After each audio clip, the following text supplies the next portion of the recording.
Mga celebrities na kumpirmadong tatakbo sa election 2025. Marjorie Barreto. Malapit nga sa puso ng dating aktres at konsehal ng Caloocan City na si Marjorie Barreto ang public service o pagtulong sa kanyang kababayan. Naupo sa konseho ng Caloocan si Marjorie noong 2007 hanggang 2013 at nagsilbi sa ikalawang distrito ng lungsod. Naging maingay ang pagpasok ni Marjorie sa politika noon na naimpluwensyahan ng dati niyang mister na si Dennis Padilla. Nagkaroon pa nga ng kaunting pagsisisi si Dennis nang payagan niyang kumandidato noon si Marjorie, pero huli na ang lahat para pigilan niya ito. Ang pagpasok ni Marjorie sa politika ay nagbukas naman sa samot-saring intriga, tulad ng pagkakaroon niya ng relasyon sa dating alkalde na si Recom Echeverry. Kalaunan ay inamin niya ito at sinabing ang ex-mayor ang ama ng bunso niyang si Erich. Manny Pacquiao. May ilang buwan na ring naririnig ang balitang pagtakbo muli ni Manny Pacquiao at pagbabalik niya sa Senado sa 2025 midterm elections. Matapos na hindi pala rin noong 2022 national elections para sa pagkapresidente, nagdesisyon si Manny na bumalik na lamang pagkatapos ng 3 taon. Susubukan niya ulit na magkaroon ng pwesto bilang senador at makatulong sa maraming tao na mabigyan sila ng boses sa gobyerno. Nagsimula ang kanyang political career noong 2010 bilang congressman ng home province niyang Sarangani at tumakbo naman bilang senador noong 2016 elections kung saan siya ay nagwagi. Inihayag din ni PBBM ang pagbabalik ni Manny sa Senado nang siya ay bumisita sa Gensan noong May 2024 at sinabing babalik ang idol ng maraming tao sa posisyong naiwan ito noong nakaraang eleksyon. Dr. Willie Ong. Mayroon mang iniindang karamdaman ngayon ang manggagamot na si Doc Willie Ong.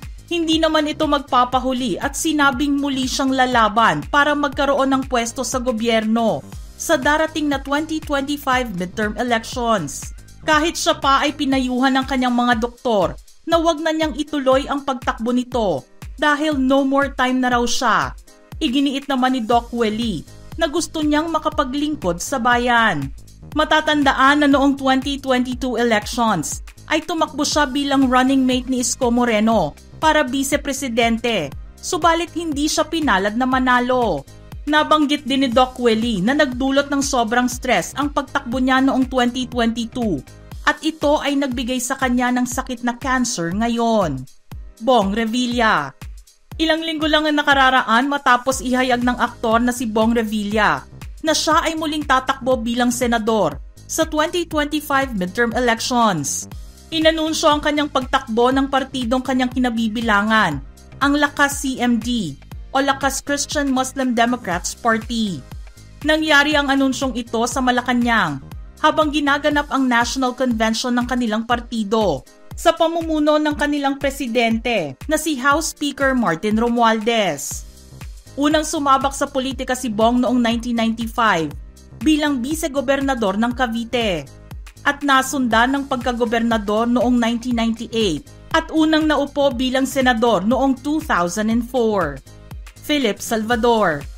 Inanunsyo ng PDP o Partido Demokratikong Pilipino ang pagkakasama ng aktor na si Philip Salvador sa kanilang lineup para sa mga tatakbo bilang senador sa 2025 midterm elections. Ang nasabing partido ay pinamumunuan ngayon ni Senator Robin Padilla na nahalal bilang kanilang presidente at national campaign manager. Nakapangalan din si Ipe bilang vice president ng partido sa Luzon. Maaalala na naging matunog ang usapan tungkol sa pagtakbo ni Ipe bilang senador dahil sa pahayag na kanyang binitiwan na nagsasabing, "Ako po si Philip Salvador. Hindi po ako abogado. Hindi po ako doktor. Hindi po ako engineer. Ako po ay isang artista ng PDP na magiging epektibong magserbisyo sa mga Pilipino." Lito Lapid. Nagbabakasakali namang muli ang isa pang aktor na si Lito Lapid na manatili sa pwesto niya sa Senado dahil sa pagtakbo niya sa 2025 midterm elections. Ito na ang kanyang ika-4 na termino sa posisyon. sa ilalim ng National People's Coalition Party. Binansagan naman siya bilang Supremo ng Senado na dating naging vice-gobernador at gobernador ng Pampanga. Taong 2004 nang siya ay unang mahalal bilang senador at nakaupo muli noong 2010. Nagpahinga ng ilang taon matapos matalo bilang mayor ng Angeles City noong 2016 at muling bumalik noong 2019 sa Senado. EJ Falcon, ang dating housemate ni Kuya sa Pinoy Big Brother Teen Edition Plus at naging big winner noong 2008, ay muli na namang palalawakin ang kanyang pagbibigay serbisyo sa kanyang nasasakupang lugar. Sinubukan niyang pasukin ng politika sa unang pagkakataon noong tumakbo siya bilang vice-gobernador ng Pola Oriental Mindoro noong 2022. Sa darating naman ng midterm elections sa isang taon, matunog ang pangalan ni EJ na tatakbo bilang kongresista ng ikalawang distrito ng Oriental Mindoro.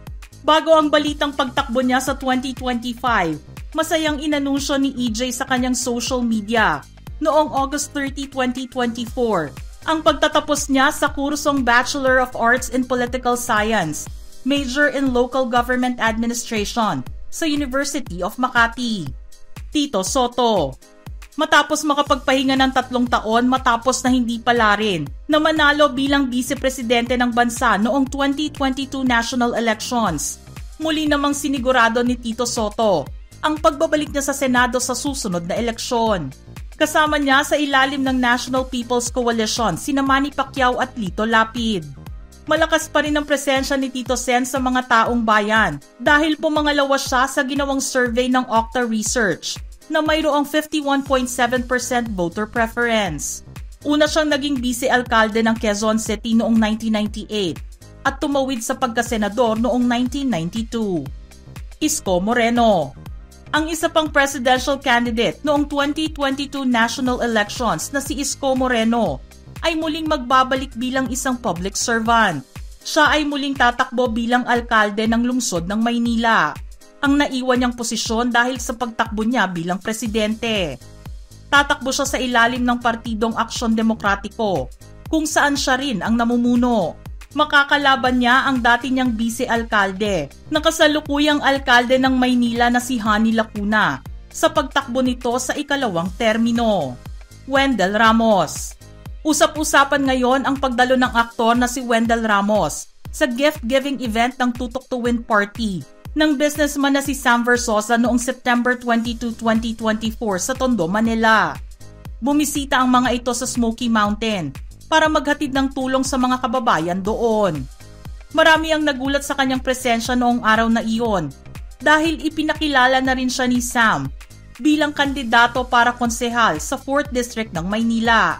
Nakilalang mapagkawang gawa si Wendell at kahit pa siya ay abala sa kanyang trabaho bilang isang artista, ipinagpatuloy at hindi niya raw iiwan ang pagiging volunteer firefighter. Nakuha niya ang certification para rito noong 2020 sa ilalim ng Ang Bumbero ng Pilipinas, na isang non-profit organization ng mga bumbero sa bansa. Mga ka-showbiz peeps, ano ang inyong reaksyon sa ating listahan ngayon? Don't forget to comment below.